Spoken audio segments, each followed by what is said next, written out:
Nakakamangha talaga ang kagandahan ng bundok dito. Tignan nyo, napakaganda ng paligid. Ang ganda ng mga bukuhan, mga bubunduking, kitang-kita nyo, yung mga puno ng nyog, yan.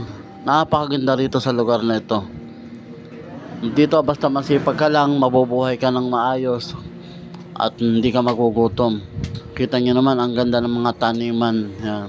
Taniman ng mga buko, mga palayan, mga kabundukan, nagagandahang kabundukan na nakapaligid. Yan.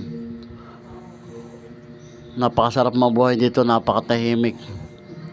Makikita nyo ang tunay na ganda ng Pilipinas.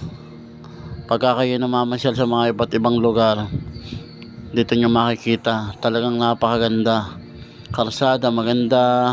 Kita nyo naman. Berdeng-berde ang paligid, wala kang makikitang polluted na mga usok. Ayan. Maganda to sa lugar na pinuntahan namin na to. Ayan, tingnan nyo, talagang mabibighani kayo sa ganda. Maganda ng lugar na to. Ayan, oh, kita nyo yung mga hamog. Ayan. Ang ganda ng mga kapaligiran talaga. Tahimik na tahimik, wala kang madidinig mga nila ng ibon. Dito marerelax ka dito talaga. Parang napakasarap mamuhay dito sa ganitong lugar. Tingnan nyo mabuti mga kapaligiran nila dito. Napakaganda pagmasdan. Napanahon ang pagkakataon